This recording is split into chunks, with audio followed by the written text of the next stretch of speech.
Okay po, so purihin po ang Diyos sa umagang ito at focus lang po tayo, wala munang magkukuwentuhan, wala munang magbubulong-bulong. 'Pag nakita ko po ay irarapol ko po dito. So focus lang po tayo at yung ating pag-aralan ngayong umaga ay continuation po ng ating preaching last meeting about the sovereignty of God in creation. Yun. At yun po ay magandang pag-aralan para tayo po ay lalong lumalim sa pagkatuto sa salita ng Diyos. Kasi ang salita po ng Diyos ay hindi lang yung John 3:16, no? Hindi lang yung John 14:6. Yun. So ang malalim po ang salita ng Panginoon na habang buhay tayo ay dapat maintindihan po natin. So tayo po tumayo mga kapatid at basahin po natin ang Book of Daniel, chapter 4, Daniel, chapter 4, verse 35.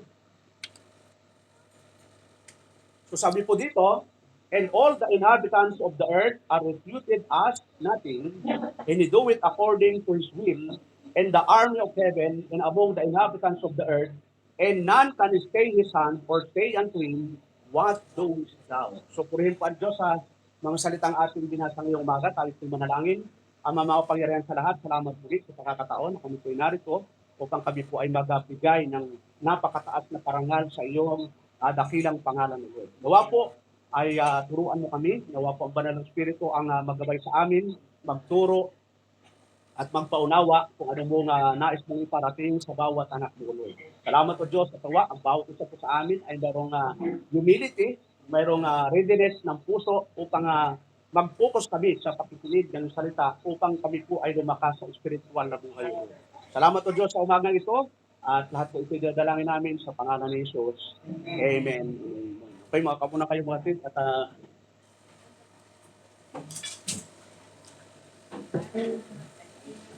yun, kamusta po ang buhay nyo, kapatid?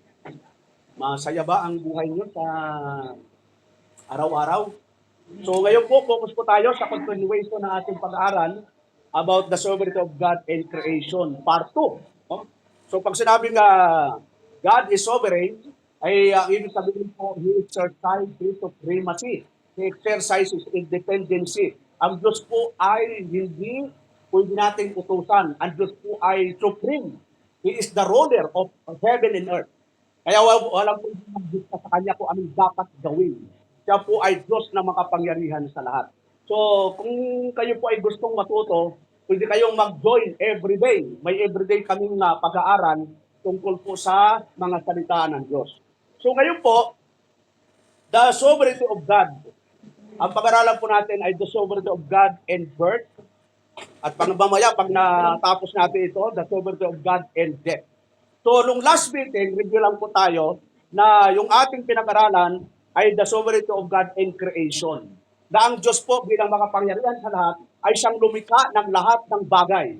Wala ho kang nakikita dito na hindi nilikha ng Diyos na makapangyarihan sa lahat ang kalangitan, ang lupa, lahat ng nasa lupa, lahat ng nakikita mo sa himpapawid.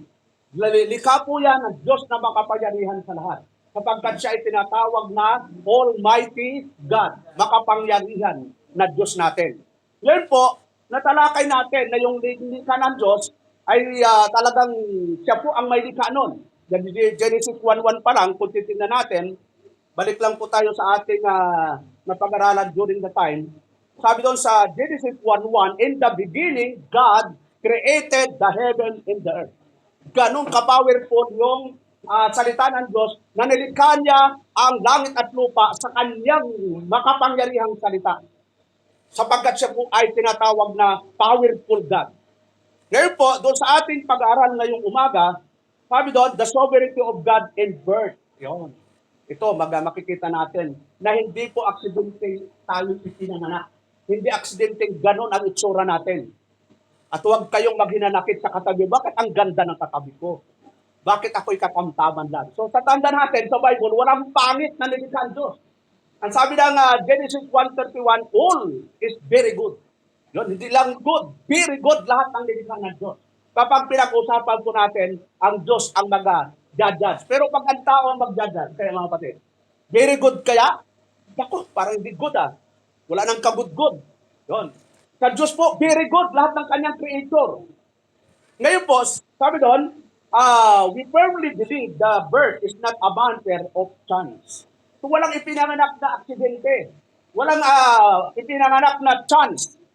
Sabi doon, human choice of natural law alone, it is entirely under the sovereign control and will Almighty God. He determines who is born.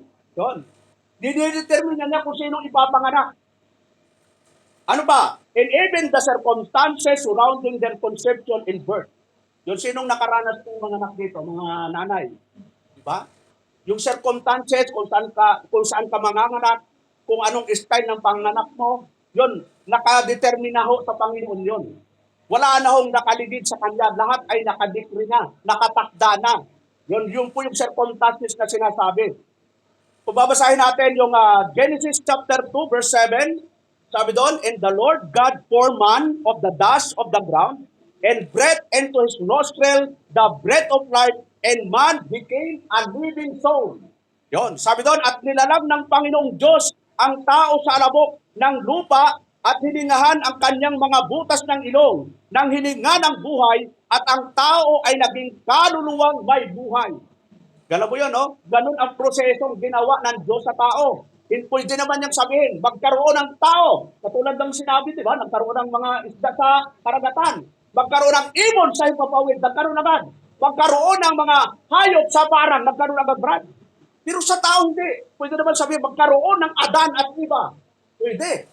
Pero hindi niya ginawa. Bakit to? Mas gusto niya na iproseso yung paggagawa sa tao. Ito po yun, no? Yung process ng paggagawa sa tao. Ang sabi doon, and the Lord God formed man of the dust of the ground, and breathed into his nostril the breath of life.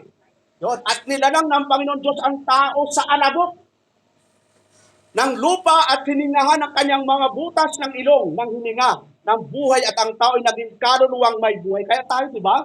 Kapag ang tao ay namatay, babalik sa lupa. Nang galing sa lupa, babalik sa lupa. Kaya di ba, pag hindi ka naligo, paus na pawis, subukan mong ganunin yung balat mo. Talagang magkakaipon ka ng lupa. Kahit wala kang lupa sa loob, subukan mo. Araw-araw magpapawis ka. Makakaipon ka siguro isang sakong lupa, Brad, ka isang taon. Di ba? Kaya nga naghihilot tayo. So ano pa kapatid? Sabi dito sa Job 33 verse 4, tingnan natin yung sabi ni Job. The Spirit of God had made me, and the breath of the Almighty had given me life. Nilalang ako ng Espiritu ng Diyos, at ang hinga ng makapangyarihan sa lahat ay nagbibigay sa akin ng buhay. Yung hinga ng Diyos.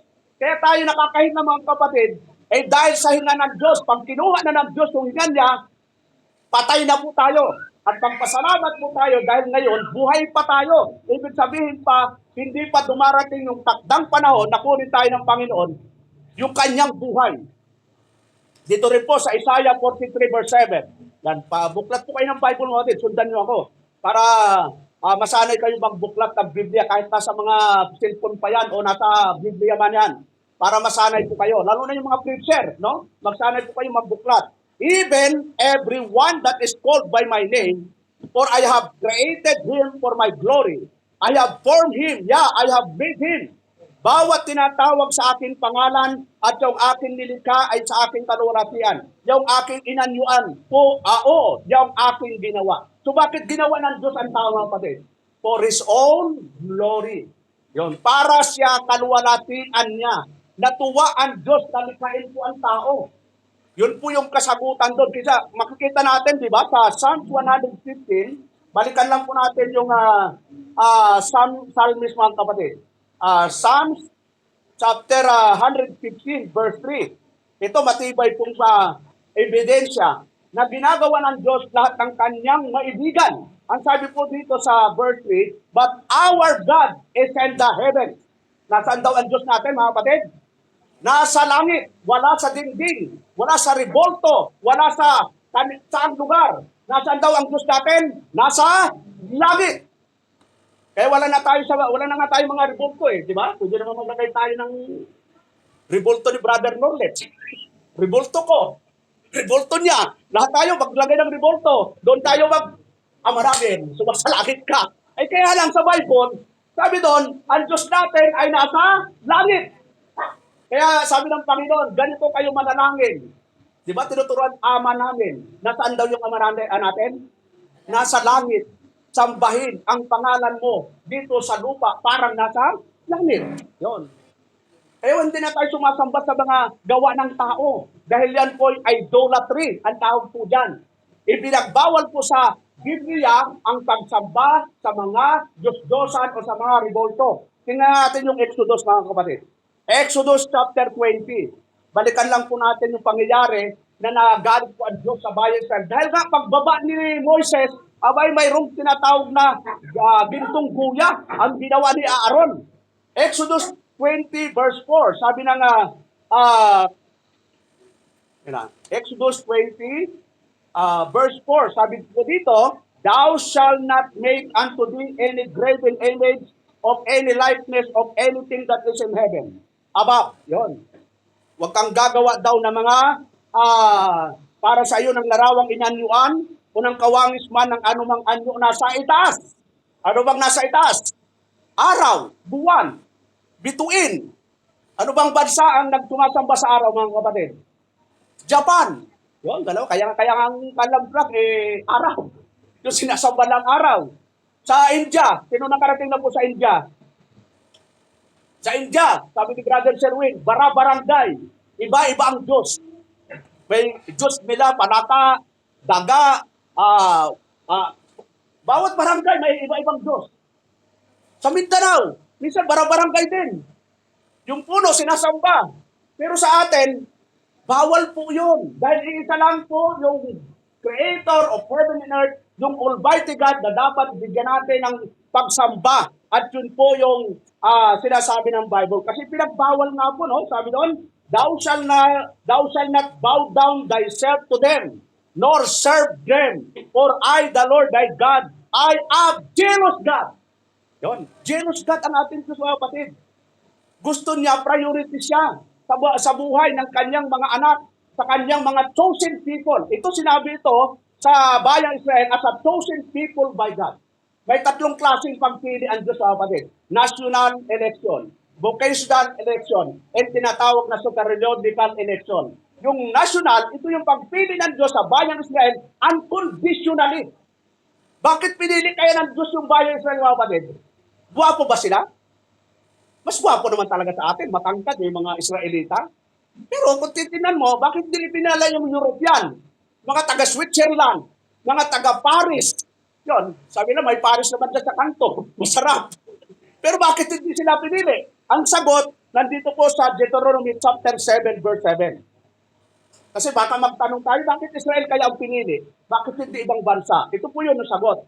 Deuteronomy chapter 7, verse 7. Sabi po dito, the Lord did not His love upon you, nor chose you because you were more in number. Yun. Hindi kayo pinili ng Diyos dahil marami kayo. Than any people, for you were the fewest. Alam mo, sila yung pinakakaunti na mga tao sa buong mundo. Ay kung paramihan, ano ang pinakamaraming population sa panahon natin, mga kapatid? Anong bansa? Ilang population nila? 1.7 na. Yun, pero malapit ang malamangan sila ng India. 1.6.5. Nagtataka mo, Pastor. Hindi, nag-research mo po kanina eh. So, minsan naghahabulan po sila. Sige naman, ang India, pero naghahabol ng population. Ang Pilipino po, ilan ang population ng Pilipinas, mga kapatid? 110 million. O, di, medyo malit na bansa, pero mabilis din dumami, ano? So, yan, mapapag-aral natin yan. So, ibig sabihin, mga kapatid, yung pagpili ng Diyos, nagbabatay sa kanyang pagiging makapangyarihan. Kaya ayaw niya na magkaroon ng ibang Diyos-Diyosan. Kasi nga, He is jealous God. Nagsisilos po siya. Kapag na-priority natin yung tao, yung trabaho, yung negosyo, ang Diyos po'y nagsisilos. Kayo ba hindi nakaramdam ng silos, mga kapatid? Yung mga may asawa, taas ang kamay, lahat ng may asawa. Ba't wala nang tumataas? Wala na kayong asawa? Yung walang asawa, kayo magtaas. Brother Ariel, wala ka na asawa? Ayun. So yung mga may asawa, it's natural sa atin magsilos kapag yung minamahal natin, may kinakausap, di ba? Yun, kaya ang rules, kapag may kakausapin pang ibang tao, isama mo yung asawa mo. Yun, para hindi magsilos. Kasi kahit wala kayo namang ginagawa, medyo iba ho ang kaba ng nagmamahal. Kinakabahan ko talaga. Nagsisilos ko talaga. Bakit kaya ang sweet ko lang? Ang sakit ng aking puso. Mamaya ka. May katulad. Nakakaramdam ko talaga ng jealous. Pag hindi ka nakakaramdam ng jealous, ay, naku, delikado po yon. Delikado po kapag hindi nakaramdam ng jealous. It's natural po in jealousy. Kapag nagmamahal ka, it's natural na magsiselos ka kapag yung minamahal mo, may iba pong minamahal. Sa palagay nyo, pag yung mahal mo, may ibang minamahal, okay lang mo ba sa inyo, mga kapatid? Hindi, okay lang, sige. Dalawa kami sa buhay mo. May kanta yan, no? Dalawa kami. Anong kanta yun, Brother Ariel? Yun. Dalawa kami sa buhay mo. Yun. Ay, hindi mahirap eh. Ayaw ko. Ayaw kong dalawa kami sa buhay mo. Gusto ko ako lang sa buhay mo. Kung gusto mong ganon, maghiwalay na lang tayo. Di ba? Ay, gano'n mo, dalawa kami sa buhay mo. Anong gagawin mo sa buhay ko? Gagawin mo, dekorasyon. Doon ka, Lunes, nang tayo'y magkakilala, Martes, doon siya. Patay tayo doon. Hindi po hindi. Ang Diyos po is a God, is a jealous God. Gusto niya, siya lang ang priority natin. Kaya nga sabi doon, love God above all with all your heart. Yung puso natin, nakapit talaga sa Diyos. Iwanan ka na ng lahat. Huwag ka lang iwanan ng Diyos. Kasi pag ang Diyos ang nag-iwan sa'yo, kahit mayroon ka, mawawalan sa'yo. Pero iwanan ka na ng lahat. Hindi ka iwanan ng Diyos. Kahit saan ka pumunta, 24 hours, gagabay at gagabay ka ng Panginoon. Dahil siya'y makapangyarihan. Kaya yung mga nang iwan sa inyo, huwag niyong panghinayangan. Pero di ba may kanta, nanghihinayang, talaga nanghihinayang ang ten. Anong nanghihinayang? Pag nawala, ang puso ko, ang sakit, pastor. So yung nanghihinayang, puso talaga eh. Huwag yung panghinayangan, wala na nga eh. Kasi nga, hindi nanghinayang, di ba? Tapos ikaw eh, hindi ka mapakali, hindi ka kakain, hindi ka makatulog. Siya naman ay tulog na tulog. Ikaw is stress na stress. Siya walang ka stress. Abay, bayaan mo kung wala na. Ang sabi ng Panginoon, hindi kita iiwanan, hindi kita pababayaan. Yung mga nagpabaya sa'yo, bayaan mo siya. May Diyos po tayo na nakatunghay po sa atin 24 hours na siya yung hindi nang iiwan. Ano po mga kapatid? Balik po tayo. Napunta na naman tayo doon. Parang napupunta tayo doon, ano? Bakit kaya? Parang may hugot si Pastor. Okay. Ano sabi doon mga kapatid? Isaiah, yon. 43:7. Sabi doon, and even everyone that is called by my name, yun binasa natin. Bawat tinatawag sa aking pangalan ay yung aking nilikha, sa aking kaluwalhatian, yung aking inanyuan o yaong ginawa. So for the glory of God, mga kapatid. Kaya sa lumikha ng mga tao, lahat ng nilikha niya, all creator, nilikha ng Diyos for His own glory. Yon. Pangalawa, God opens and closes the womb. Yon. Siyang nagbubukas ng bahay bata sa nanay.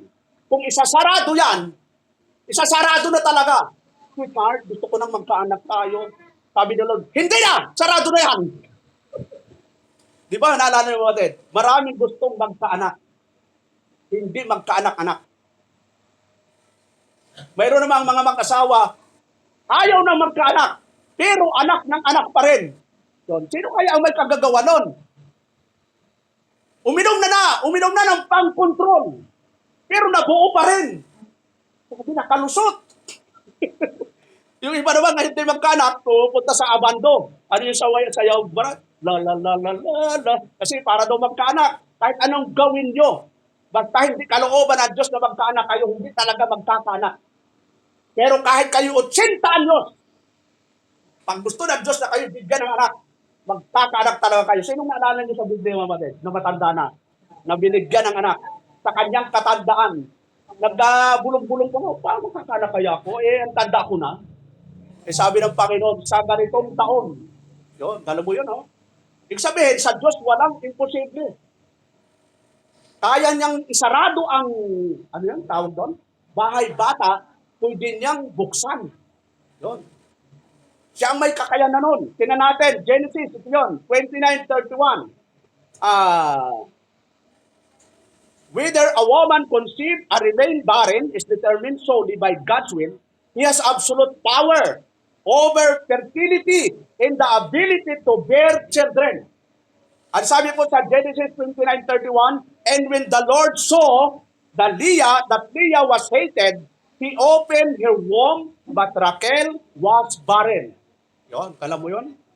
Siya ang nagbukas ng bahay bata ni Leah, tapos si Raquel, sinarado na yung bahay bata. Kasi parang nagkaroon ng controversial itong mga kapatid na ito eh. Ang controversial dito si Jacob, ay gusto niya si Raquel. Yun.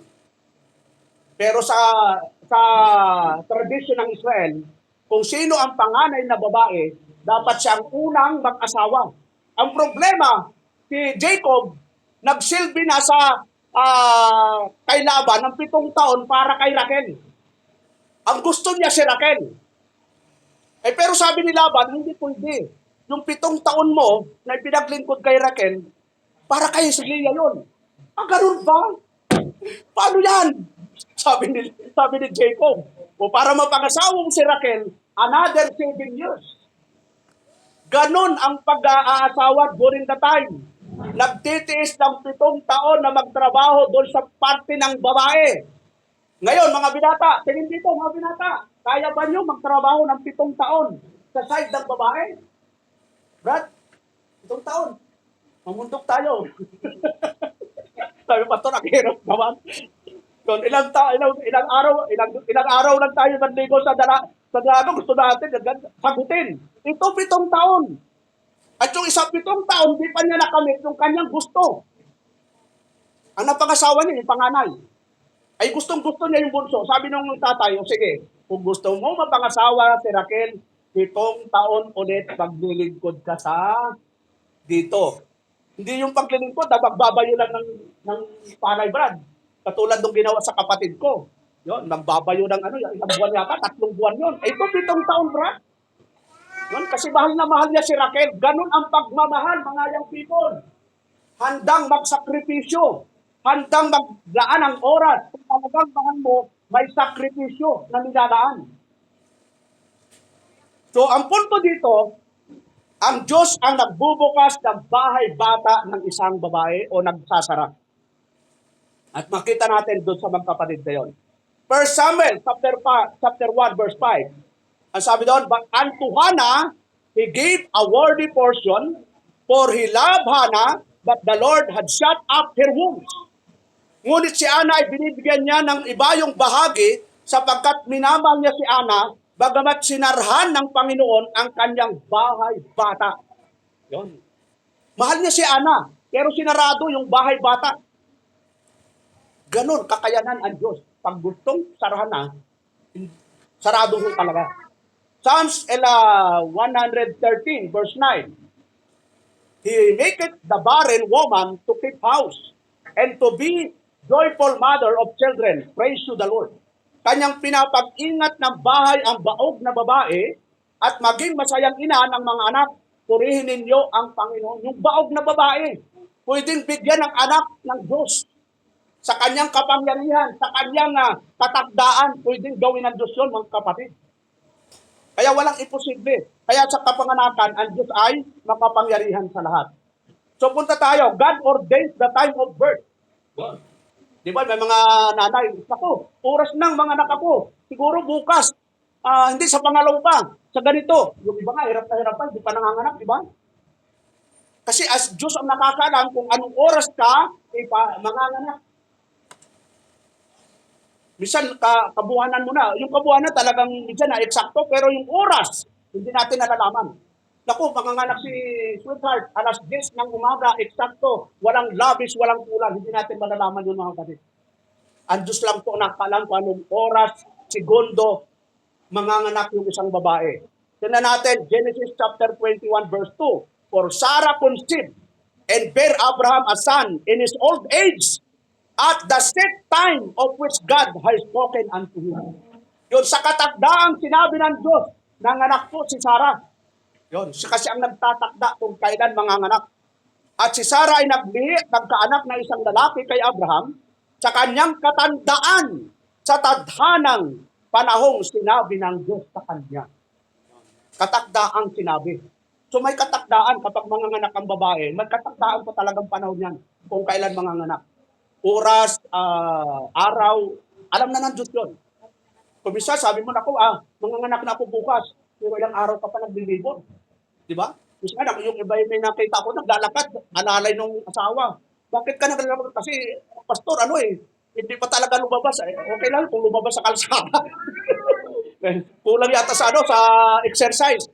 Ito mga kapatid, yung mga taga-probinsya na babae, yung mga taga-probinsya babae, hindi na po nakakarating ng ospital. Nanganganak na po. Kami, bundok. Grabe brad, hindi na nakakarating ng paltira. Sahod-sahod na yung asawa yun. Sa tindi ng exercise ng babae, talagang kusa na lang lumalabas. Kaya, di ba, yung mga babae dapat daw palaging nagtatrabaho, dapat kumikilos, para hindi mahirap manganak. Huwag upo ng upo. Yun, para palaging may activity. Ano pa, mga kapatid? Ecclesiastes chapter 3, verse 2. A time to be born, and a time to die, and a time to plant, and a time to pluck up that which is planted. Ayun, may panahon ng kapanganakan. Yun. May panahon ng kapanganakan, mga kapatid. Kaya magpasalamat tayo dahil ipinanganak po tayo. Dahil sa dami-dami ng tao sa mundo, tayo pang ipinanganak. Hindi aksidente na tayo ay ipinanganak. Wala akong aksidente na nangyayari. Lahat ay nakaplano sa Diyos. May purpose ang Lord kung bakit tayo ang ipinanganak. Pwede namang bakit siya, bakit ako ba hindi lang siya? Di ba? Ba't ako naging pastor dito? Pwede namang iba. Taga Mindoro ako, taga Romblon ako, brother. Parang yung kausap ko kahapon sa Daek. Abay, makalapit lang pala ang bayan namin. Siya ay Aklan, ako Romblon. Pwedeng bangkain lang. Kung nagkaintindihan tuloy kami, brother, taga-Aklan ka pala, ako taga-Romblon. May mga salita siya, nasalita ko rin. So, sabi, kabayan pala kita, pastor eh. So, iba talaga pag magkadugo, no? Magkababayan. Magpipiin tuloy. Nadaanan sa kwento eh. So, ibig sabihin mga kapatid, yung buhay natin, minsan ay mayroon tayong mga question, di ba? Marami natin question. Pero sa Lord, pag naunawaan mo yung sovereignty of God, lalawak at lalawak yung pangunawa, marirelax ka sa buhay. Kapag narelax ka sa buhay, babata, tatanda. Babata ka, relax ka eh. Subukan mo matulog, hindi ka makatulog. Anong iniisip mo? Wala akong kakain bukas, wala akong uulam. Bakit buhay ka pa ba bukas? Iniisip mo yung bukas, matutulog ka na nga eh.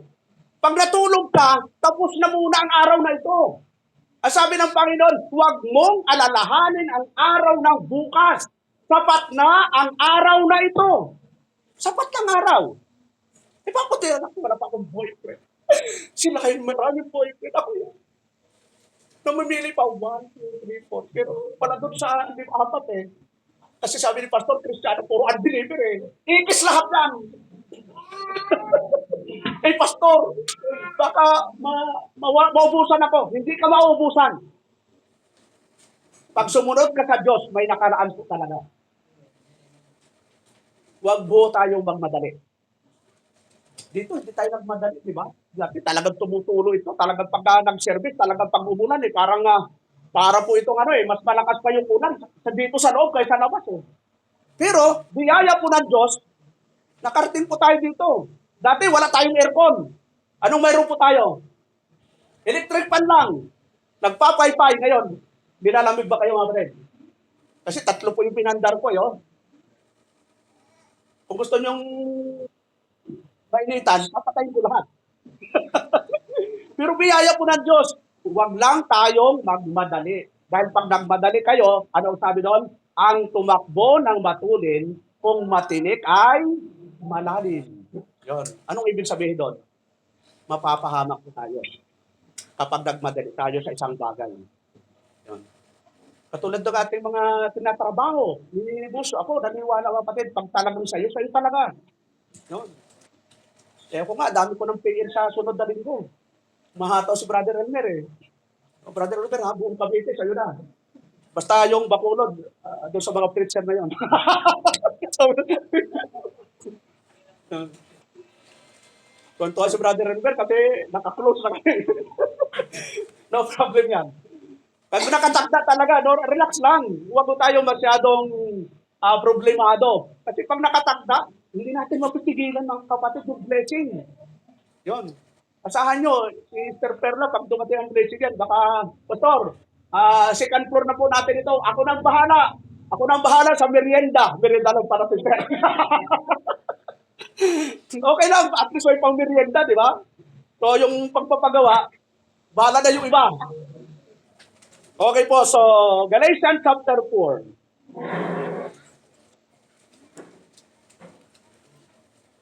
Galatians chapter 4, verse 4, mga kapatid, ang sabi doon, but when the fullness of the time was come, God sent forth His Son, made of a woman, made under the law, datapatan dumating ang kapanahunan ay sinugo ng Diyos ang kanyang anak na ipinanganak ng isang babae na ipinanganak sa ilalim ng kautusan. Kita mo sa lumang tipan, prophecy lang ito eh. Yung, tingnan natin yung prophecy sa lumang tipan, mga kapatid. Isaiah sa chapter 7, verse 14. Sabi po ng Isaiah 7, 14, therefore, the Lord Himself shall give you a sign. Behold, a virgin shall conceive and bear a son, and shall call his name Emmanuel. Ganun mo si Maria, virgin. Nabuntis. Paano nabuntis kaya yung virgin? Walang gumalaw sa kanyang lalaki.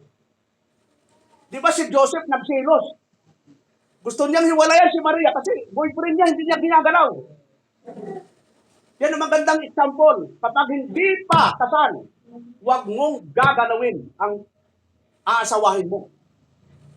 Yun, kasi ang tawag doon, fornication. Dapat maghintay ng tamang panahon. Yun. Kaya long distance muna para hindi kayo magkasala. Ito, virgin ito, si Maria. Nung binuntis si Kristo. Kaya sabi ni Joseph, hiwalayin ko siya. Kasi girlfriend mo, tapos malaman mo, buntis. Kahit ako ba't nabuntis ka? Sinong nabuntis sa'yo? Wala, di na tayo hanggang ano lang ako, hanggang day, tapos mabubuntis ka? So sabi nagpakita yung anghel. Sabi ng anghel, huwag kang mag-alala, Joseph. Huwag mo siyang hiwalayan, sapagkat ang kanyang dinadala ay gawa ng banal na espiritu. Medyo nahimasmasan si Joseph, salamat naman, Lord. Akala ko, lalaki na itong girlfriend ko Di ba, brother? Kung malaman mo yung girlfriend mo na buntis, araw-araw, paragi kayo magkasama. Hindi mo naman siya ginagalaw. Tapos sa buntis, ang sama ng loob mo, Brad. Baka magpakamatay. Lord, kunin mo na ako. 3 years na kami. Hindi ko siya ginalaw, gatos gayon, buntis siya. Nung narinig niya yung boses sa ngayon, salamat Lord. Akala ko may nauna sa akin. Yun. Anong lesson doon, mga kapatid? Si Joseph, nirespeto niya yung babae. Yun. Nirespeto niya. Hindi niya ginalaw. So, ganun dapat tayo, mga young people, o mga lalaki, mga young people, tingin dito, yung mga young people, na lalaki. Kapag may girlfriend kayo, irerespeto nyo yung girlfriend nyo. Yung mga babae kasi, mahina. Tayo mga lalaki ang dapat mag-control. O yung asawa ni Potiphar, di ba, inaakit si Joseph, sino ang nag-control? Yung babae o lalaki? Yung lalaki. Kaya tayo mga lalaki, mga young people, yung kapag nagliligaw, hanggang ligaw lang, maganda, huwag mo nang ligaw, tapos muna ng pag-aaral. Sabihin mo, sa nagliligaw sa'yo, mayroon ka bang kutsara, tinidor? Ito ang tatlong kondisyon ko sa'yo para sagutin kita. Dapat physically matured ka na. Yun. Pangalawa, financially matured. Pangatlo, spiritually matured. Kasi kapag walang maturity, anong tawag doon? Immature. Mag-aasawa kayo, puro kayo immature. Ano ang mangyayari sa buhay nyo? Mama, Papa, mayroon na po kayong apo. Pero wala po kayong bahay. Sabi mo naman, anak, ano kayo bahay natin? Dito na lang kayo. Konsentidor! Ang sabi ng Bible, kapag mag-aasawa, anong sabi ng Bible? Maghihiwalay sa magulang. Tapos ikaw, kukonsintihin mo yung anak mo? Ma, ito na naman, may bago ka na namang apo. Ilan ang apo mo? Dalawa na! Sa'yo pa rin. Tapos lumaki yung apo. Lola, pero na po kong boyfriend. At ito na po, mayroon na rin po. Anong tawag mo doon? Apo sa tuhod, sa'yo pa rin titira. Violation po sa Biblia yun, mga kapatid. Kapag nag-asawa, ano ang sabi ng Bible? Hihiwalay sa magulang. Kaya preparation. O mga estudyante, aral-aral muna. Mag-aral. Okay lang yung crush. Huwag lang makrush ng todo. Kasi pag nakrush ka, delikado. Yun, crush lang, okay lang. Kung meron na kayong inyo ngayon, hanggang doon lang. At yung mga lalaki, respeto nyo yung babae. Para hindi kayo magkasala at darating dumating sa punto na, nako mami, titigil na po ako sa pag-aaral. May nangyari po yan eh. Titigil na po ako sa pag-aaral. Kasi nabuo na po yung project namin. Anong project po? Anong project na nagawa nila? Yun, ito na po, 6 months po, mami, buo na po ang project. Kapapaalam sa magulang, mami, may project po kami. Bawat linggo may ginagawa sa project, ibang project pa lang ginagawa. Kaya siguraduhin nyo mga young people na yung project na ginagawa nyo ay pinapagawa ng school. Baka kayo lang ang may gawa ng project na yan. Delikado. So, kawawa naman yung mga magulang nyo na nagpapaaral sa iyo, nagpapakahirap, magising ng maaga, magluto ng baon, magluto ng pagkain nyo, tapos iba yung ginagawa nyo. So, tapusin yung pag-aaral, magtrabaho, madali lang pag-aasawa. Ako po, nag-asawa eh. Ano po kayo, may bahay na, may trabaho. Kami dalawa ni Mrs., pareho kami may trabaho noon eh. Spiritually, physically matured kami noon. Spiritually matured. Spiritually, kasi ginagamit ako sa niya, ginagamit din siya. Yun. Nagkaroon na kami ng bahay sa Carissa Homes.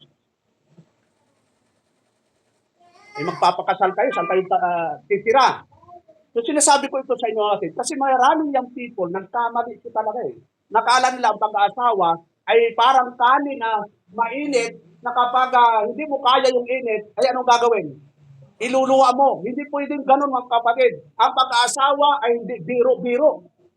Ipinagpipre yan. Ayuno yan. Ngayon, tuturuan natin ang mag-fasting. Kasi sa lumang tupan, may fasting and prayer. Kapag ikaw may hinilin sa Diyos, mag-prayer and fasting ka talaga. So punta po tayo doon sa sunod na punto. God knows and appoint us before birth. Yun. Jeremiah 1:5, before I formed thee in the belly, I knew thee, and before thou camest forth out of the womb, I sanctified thee, and I ordained thee as a prophet unto the nation. Bago kita inyanyuan sa tiyan, ay nakilala kita, at bago ka lumabas sa bahay bata, pinapagimbaran kita. Inihilal kitang propeta sa mga bansa. Sinong nag-anyo sa atin? Ang Diyos ko, mga kapatid. At alam na ng Diyos ko anong trabahong magagawa natin dito sa mundo. Ang tawag po doon, vocational election. Kung anong trabaho mo ngayon, yun talaga yung nakalaan sa iyo. Diba, sabi ng Panginoon, ang nabubuhay sa tabak, mamamatay sa tabak. Pag nagtatrabaho ka sa dagat, baka doon ka na kunin ni Lord sa dagat. Kung ako'y nagpapastor, alam nga mamatay ako, pastor, di ba, brad? Yun ang vocation ko eh. Yun ang tawag sa akin ng Panginoon eh. Kung ano yung trabaho mo, talagang doon ka aabutan ng kamatayan. Huwag tayo matakot sa kamatayan. Sabi doon, Galatians 1:15, but when a blessed God who separated me from my mother's womb and called me by His grace. Ito si Apostle Paul ito, kapatid. Sabi doon, ngunit ng magalingin ng Diyos na siyang sa akin ay nagbukod, buhat pa sa tiyan ng aking ina, at ako'y tawagin sa pamamagitan ng kanyang biyaya. Ang Diyos nagbukod kay Apostle Paul. At sino ba si Apostle Paul, mga kapatid? Kung tayo po ang mag-judge kay Apostle Paul, hindi siya makakapasa as a preacher, as a evangelist, as a missionary. Bakit to? Great persecutor po siya. Mamamatay tao. At sino ang pinapatay niya? Mga mananampalataya. Tingnan nga po natin sa Book of Acts, chapter 1 at chapter 8. Tingnan natin yung Book of Acts, mga kapatid. Kung gaano katindi si Apostle Paul. Sabi niya sa verse 1, "In Saul was consenting unto his death, and at that time there was a great persecution against the church which was at Jerusalem, and they were all scattered abroad throughout the regions of Judea and Samaria except the apostles. And the both men carried Stephen to his burial." Ito kaya, alam mo kaya namatay si Stephen, mga kapatid? Dahil sa pangangaral. Pero bakit siya namatay? Binato siya hanggang mamatay. Kasi yun po ang naparusa during the time. Hindi ka lang attend ng fellowship, babatuhin ka hanggang mamatay. Pero ang higpit during the time. Kung dito natin gawin kaya nga kapatid, may matira pa kaya? Yung mali, babatuhin hanggang mamatay. Yung hindi nag-iika po, ganagulan, lahat. Napakahigpit. Mag-absent ka lang ng isa, babatuhin ka hanggang mamatay. Baka wala na talagang matira. Pero hindi na ganun sa ating panahon, kapatid. Tayo po ay malaya. Sabi nga, si Kristo ang nagtubo sa atin, yung law na napakahigpit, si Kristo na ang umako nun. Kaya nga, tayo po ay malaya ng gawin. Pero huwag natin abutuhin yung kalayaang ibinibigay sa atin ng Diyos. Dahil pinalaya na nga tayo, tapos abutuhin pa natin yung kalayaan na yon. So sabi dito sa Book of Acts, verse 3, "As for Saul, he made havoc of the church, entering into every house, and hailing men and women, committed them to prison." Ito si Apostle Paul.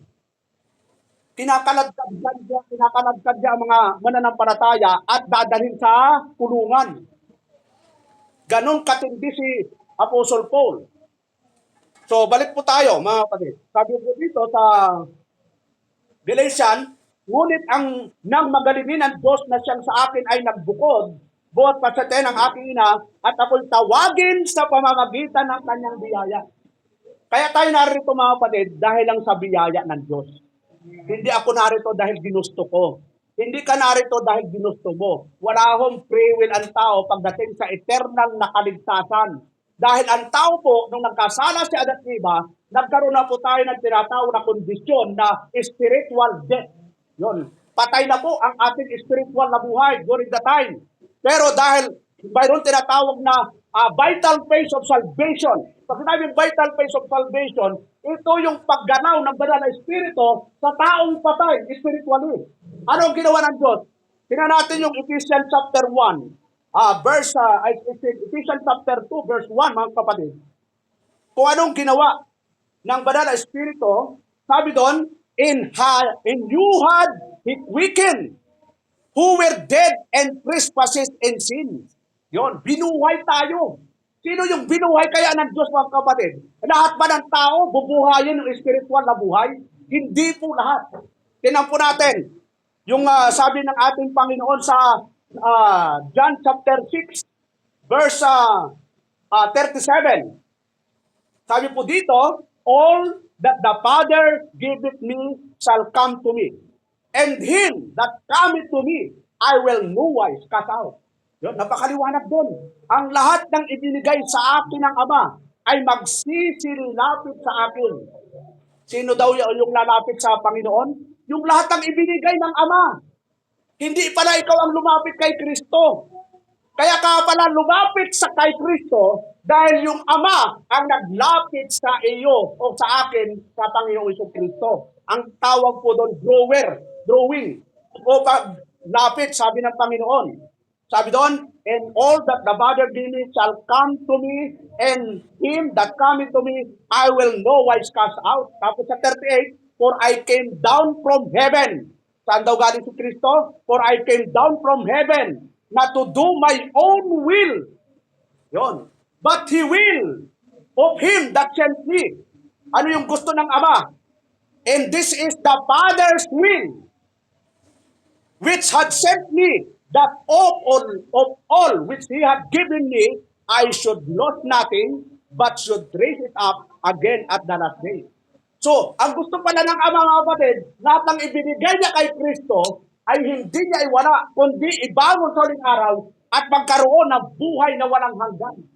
Yun. Kaya yung process of salvation, there are 5 phases of salvation. Ito dapat maintindihan natin, lalo na yung mga bagong baptized. 5 phases of salvation. Ito parang sa pahapyawan lang natin, mga kapatid. Di ba pag sinabing, Brad, ano ba ang pagkakilala mo sa kaligtasan? Ang alam ko, tangkapin mo lang si Kristo at ikaw maliligtas. Ganun ba yun sa Biblia, mga kapatid? Karaniwan po yun. Pero, tandaan po natin, the Father, the Son, and the Holy Spirit, mayroong ginawa sa tinatawag na salvation. Unahin natin yung Father, mga kapatid.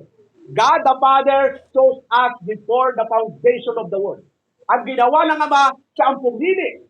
Tingnan natin, Ephesians 1:4. Para review lang po ito, mga kapatid. Ephesians 1:4, sabi ni Apostle Paul, according as He had chosen us in Him before the foundation of the world, that we should be holy and without blame before Him in love. Sino po yung according as He had chosen us? Kinumperm po yan ni Apostle Peter. 1 Peter 1:2. Sabi dito sa 1 Peter 1:2, elect according to the foreknowledge of God the Father. Sinong pumili? God the Father. Kaya pag tinanong kayo, mga kapatid, sino ba yung pumili? Yung anak, yung ama, yung anak, yung Espiritu Santo. Ang sabi po ng talata, elect according to the foreknowledge of God the Father. Yon. Tapos, through sanctification of the Spirit, yung regeneration o yung pagiging born again natin, gawa po ng banal na Espiritu yon. Unto obedient sprinkling of the blood. Yung redemption o yung pagtubos, ginawa ng Panginoon. Ang tawag po doon, legal phase. Una, eternal phase, yung pagpili ng Ama. Pangalawa, legal phase, tinubos ni Kristo, yung lahat ang ibinigay sa kanya ng Ama. Pangatlo, yung born again or regeneration, gawa ng banal na Espiritu po yon. At ito yung pinakamagandang balita, mga kapatid. Yung final phase of salvation. Ano yung final phase? Yung glorification. Na kahit tayo tumanda dito ngayon. Sino po yung 60 pataas dito, mga kapatid? 60 pataas. Taas ang kamay. Aminin nyo. 60 pataas. 1, 2, 3. Yun. Tatlo po lang kayong 60 pataas. Hindi pa po ako kasama. Next year, kasama na po ako. 60 pag tumaas, sa pastor, at sino pong 60, kasama na po kung tataas. Yun. Hindi naman dapat ikahiya yung edad, mga kapatid. Edad lang po yan. Ang importante, ganito po yan. Importante ko, yung ano bang itsura mo pag 60? O, di ba? Edad lang naman po yan. Sa palagay nyo, pagkasama nyo si Methuselah, ilan po ang edad ni Methuselah, mga kapatid? 969 years old. Tapos ikaw, 60, ikinahiya mo? Dapat, tayo purihin si Lord. Dahil marami hindi nakarating ng 60. Yun. Ako, magpapasalamat. Ilang buwan na lang, no? Ano ngayon? Gay. Hindi ilang buwan na lang siya. 60 na ako, di ba? Kaya huwag kayong mawawala pag 60 ko. Dahil kayo maghahanda sa akin. Amen. Sabay namin ni Mr. Margie. 60 ka na rin, no? Yun, sarado po ang Belmont. Hindi, dito lang. Sarado po ito. So, yun, ako, masaya ako pag nakarating na akong 60. Pero hindi ko pa alam kung makarating talaga ako. Ang importante, sa araw-araw natin ginagawa, hindi ko lang ang buhay sa spiritual. Hindi naman natin alam kung makarating pa ako ng 60. Importante na tapos po yung araw na ito na nagbibigay tayo ng glory sa Lord. Yan. Nakarating ka nga ng 60, pero pasaway ka naman sa Panginoon, di ba? So, importante, araw-araw, yun, i-enjoy mo lang ang buhay. Dahil ang sabi ng Panginoon sa Proverbs, alam niyo, kapag ini-enjoy mo yung buhay spiritual, tatagal talaga ang buhay mo.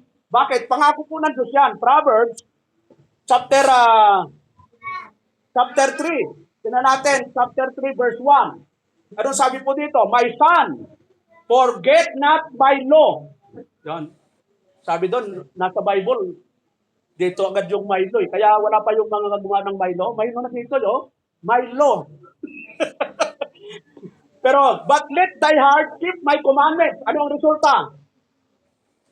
Ano ang resulta kapag ginawa natin ang utos ng Panginoon? For length of days and long life, in peace, that days add to thee. Anong tinuturo nito? Tinuturuan tayo ng disiplina ng Biblia ng kapatid. Mga Kristiyano tayo, dapat tayo ang mataas ang disiplina. Number 1 sa pagtulog. So anong oras kayo natutulog? Disiplinahin natin sarili natin. Ngayon, simulan natin disiplina. Huwag kayong magpupuyat. Dahil kapag nagpuyat kayo, winawasak natin ang templo ng Diyos. Ang sabi ni Apostle Paul, we are the temple of God, tapos nagpupuyat ka. Ang sabi ni Apostle Paul 17, sisirain ko rin kayo. Kala mo, sinira mo na ang katawan mo, dubli pag sira ang aabutin mo. Bakit? Paparusahan ka ng Panginoon. Kinakain natin mga kapatid. Ano ba kinakain natin? Healthy ba? Di, basta may taba. Basta mamantika, okay lang yan. Basta busog ako. Pastor, butiti ka yata. Butanding na. So, dapat madisiplina po yung sarili natin. Pag nadisiplina natin, magandang resulta sa buhay natin. Ako po, natulog kong gabi ata, alas 8 eh. O alas 9. So, nagising naman ako, alas 4. Yun, nagbibitin, nag-review po ako. Regular po yun. 9, 10, 9, 10. Yan po yung pagitan ng pagtulog ko. Kaya kung may problema, hindi naman masyadong mabigat. Huwag nyo akong istorbuhin. Pero kung talagang kailangan, kahit hating gabi talagang, Pastor, kailangan ko pang tulong. Bakit? Pastor, ang sakit ng ngipin ko. Dadala mo ng, ano dadalhin ko pag pupunta ko sa inyo? Flies! Grabe, no? Sakit ang ngipin, si Pastor pa. Pastor, naputol ang kuryente ko. Pagpunta ka dito, ano gagawin ko? Bayaran mo, Pastor! So, kakala natin yung Pastor, ganun-ganun lang. Grabe talaga no? Pag nagtawag po yung kapatiran, dapat within minutes nandun na po yung pastor. Ito po yun. Meron pa nga dito dating kapatiran. Alam mo, nagbabarilan po sa kanila. Tinawag po ako ng asawa, Pastor, punta ka dito, nagbabarilan sa amin. Ano yung sasanggain ko yung bala? Ngayon ko si Kabukit, yung asawa niya kasi nagbabang. Sabi ko, Lord, ay pupunta naman ako, kaya nagbabatag, baka, hindi muna ako sumubo, baka nagbabarilan pa na eh. Gagawin akong set of faith eh. So, huwag naman ganun mga kapatid. Parang ginawa na, gawa yung panangga yung pastor eh. Hindi pala biro mag-pastor, brother Nolan. Kaya pag-pray mo muna, ikaw ba, okay lang ba? Ako tanggap ko na. Kasi 20 years na po ako eh. Dami ng mga pagsubukan, sabi ko, Lord, parang ano na lang eh, parang yung mga pagsubok, parang ano na lang eh, parang lugaw na lang eh. So, yung mga magpapastor, akala natin masarap ang magpastor. Hindi po. Nandyan po yung mga persecution, struggle. Kasi kami, may asawa rin po ako eh, di ba? May anak. Kumakain din po ako. Pero hindi na lumaki. Tanggap ko na rin po yun. So, ibig sabihin, katulad sabi ng Apostol Pablo, wala ba kaming karapatan? Basahin niyo ang 1 Corinthians mga kapatid, assignment sa inyo, kung paano ibinigay ni Apostol Paul yung kanyang karapatan. Ano sabi doon? Wala ba kaming karapatan mag-asawa? Wala ba kaming karapatan kumain? Wala ba kaming karapatan uminom? Kasi ang kukuripot po ng Corinthians, ayaw sa suportahan eh. Kaya binigay niya yung karapatan. Kaya mo, kumakain kayo ng spiritual, karapatan namin, pakainin ninyo ng material. Sabi ni Apostol Paul. Ang tanong mga kapatid, kaya ba niyong suportahan yung magpapastor dito pag hindi na ako? Wala, ayaw niyo? Wala nang sumagot. Parang wala nang papalit. Kasi may katapusan din ang buhay ko mga kapatid. Hindi po ako forever. Kung takda na ng panahon, bukas o mamaya, kukunin na ako, wala akong magagawa. Pero, nawa, sino man ang papalit dito? At ako, sinasabi ko sa inyo, kung sino ang papalit ko sa akin, kung mawala ako, si Elder Melvin Tonyo. Elder, wala magagawa. Ikaw talaga papalit. Sabi ni Elder, huwag muna po. Hindi natin alam ang panahon, di ba? Malay mo si Brother Lornet, di ba? So, ipag-pray natin kung anong katagdaan ng Panginoon. So, yun po, bago tayo magtapos, yun, tapusin lang po natin ito mga kapatid. Bakit nawala po ako? Ayun, hindi na makita. Ngayon. Yun, last point.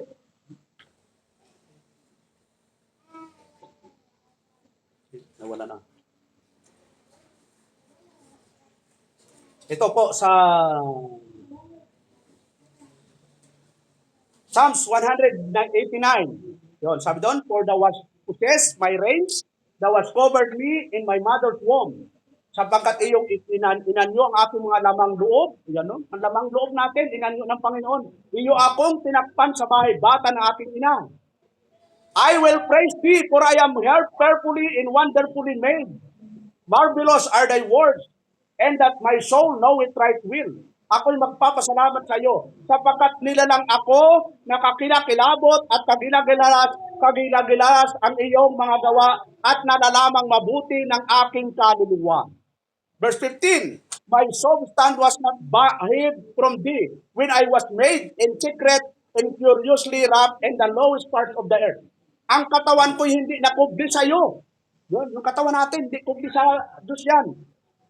Ano pa? Nang ako'y gawin sa lihim, ay ariing mainam sa mga pinakamababang bahagi sa lupa. Verse 16, thy eyes did see my substance, yet being unperfect, and my book, all my members were written, which in continuous your passion, when was yet there was none of them. Nakita ng iyong mga matang aking mga sangkap na di sakdan. Yon. At sa iyong laaklat ay pawang nangasulat. Alam mo yon? Kahit na ang mga araw na itinakda sa akin nang wala pang anuman sa kanila. Nakasulat na, detalyado na ang buhay natin. Alam ng Diyos kung kailan ka pupunta sa ganitong lugar. Alam ng Diyos kung magkaka-boyfriend ka pa. Alam ng Diyos kung hindi ka na magkaka-boyfriend. Yun. At sino yung talagang magiging kapanaran mo? O, tingin dito yung mga single mga kapatid. Tingin, lahat ng single. Nainita, single po kayo, no? Nanipilisdan, single po kayo, no? Ang daming single dito. So, yung mga single, huwag kayong mag-alala kung single kayo ngayon. Ano ang sekreto? Ano yung sinasabi ng Bible? Magpakaligaya kayo sa paglilingkod sa Diyos. At ibibigay ng Diyos ang nais ng puso mo. May nais pa ba kayo na magkaroon ng partner sa buhay? Nagpartner kayo na. Pag gusto pa nyo, baka salugin, sige, ipapadala ko rin sa iyo. On the way na. Saka LBC pa. So, siyempre, may hangganan naman yung desire. Kasi kung 70, yung mga foreigner, mga kapatid, yung mga foreigner, mga Amerikano, European, yung mga retired na mga foreigner, gusto talaga mag-asawa mga lalaki. At sino ang gusto lang asawahin mga kapatid? Pilipina. Yun. Ba't kayo nakatingin sa akin? Parang gusto nyo, ihanap nyo ako, pastor. So, yun. Okay lang yun. Basta Kristiyano, mananampalataya. Huwag kung sino-sino. Kasi kung sino-sino, dali lang pumunod dyan. Ikaw na. Matangkad ka sa akin, 5'7" ang hinahanap ko. Pero okay na yun. 5'6" okay na yan. Huwag mga kapatid. Hindi kung sino-sino. Maganda yung bigay ni Lord na pag nagsimba kayo sama-sama, naka-holding hands kayo papunta sa Primitive Baptist Church. Paglabas nyo ng bahay, pag unbeliever, huwag mo na tayo mag-holding hands. Katoliko ka, ako primitive. Doon na lang kayo magkita sa bahay, pero magkahiwalay kayo ng simbahan, di ba? Ang hirap nun.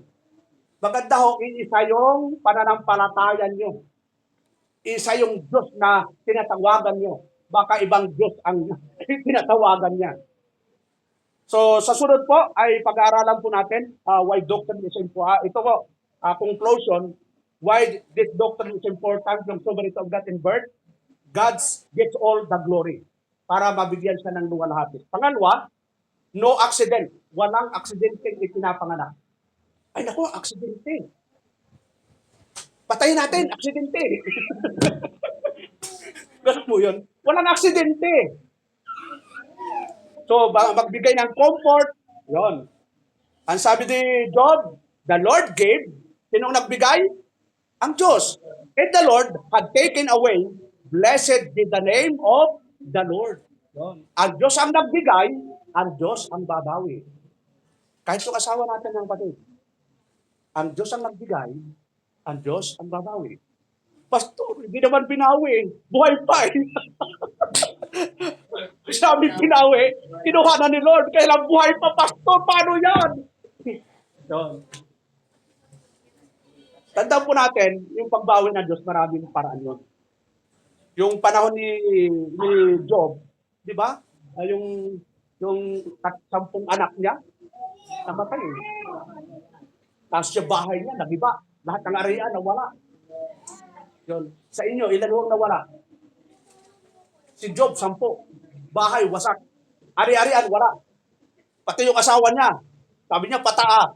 Sumpain mo na ang Diyos mo para mamatay ka na. Gano'n mo, naging oposisyon na yung asawa niya. Anong sabi ng Diyos? Bakit? Paglilingkod ka lang ba sa Diyos sa kahirapan? Di ba? Pati sa maglilingkod ka lang ba sa Diyos sa kasaganaan? Di ba? Pati sa kahirapan. Mahirap o mayaman. Ano ang buhay mo? Dapat sasamba ka sa Diyos. Ganun katindi si Job. Di ba? Nung nabalitaan niya, nawala lahat. Anong sabi niya? Na yumuko siya, sumamba sa Diyos. At ito yung huling sabi niya, the Lord gave, and the Lord had taken away.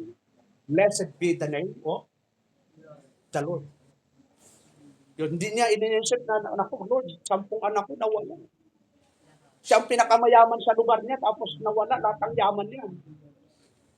Lord, bakit ako pa? Wala naman akong ginawang mali sa'yo. Hindi niya sinisal, wala siyang ganong reaksyon. Nagpuri siya. Tapos nakita ng Diyos yung kanyang puso. Ibinalik lahat. Nang nawala sa kanya, nagkaroon ulit siya ng 10. Tapos yung ari-arian niya, ibinalik din. Amen. Malay mo, muling ang tamis nagsuyuan. Ibalik, diba? O hindi na yung iba, kasi hindi na, yung anak niya hindi na bumalik, pero iba ng anak. Malay mo sa ibang anak ng Diyos. Oh. Parang na no? Tapos may mga hugot si pastor eh. Natatawa si Brother Ariel eh. May hugot ka rin, Brad? Okay, so yun lang po kapatid sa umagang ito at tawa, enjoy lang natin ang pakikinig. At sa susunod, sa Sunday, pag-uusapan natin the sovereignty of God and death. Yun, medyo malawak na po ito. At makikita natin na hindi pinatatakutan ang kamatayan. Ako pinasasabikan ko po talaga yung kamatayan. Yung iba takot. Alam mo, pag sinabi niyo sa Katoliko, Pastor, ako naman bagitan na nakakatakot po yan. Sa ating Kristiyano, pinasasabikan po natin yung kamatayan. Sinong sasama ngayon? Ay, ikaw na lang, Pastor. So, tayo po tumayo, bakit? Tayo po manalangin. At pagkatapos po nito, ay magpaawit si Brother Felix. Salamat to Diyos sa umagang ito, sa iyong kabutihan, sa iyong biyaya. Salamat to Diyos sa mga salitang aming napag-aralan ngayong umaga na nagbigay po sa amin ng challenge kung paano magpatuloy na intindihan namin ang kapanganakan po namin ay yung sovereign act, Lord. Wala kaming ginusto na maging tao, kayo po ang naggumusto na kami ay maipanganak sa inyong kadahilanan at sa iyong kapurihan, Lord. Salamat to Diyos sa umagang ito, sa namatay na natin sa pong oras, kayo po ang mahunat bumabay sa pangalan ni Jesus. Amen. Brother Elect.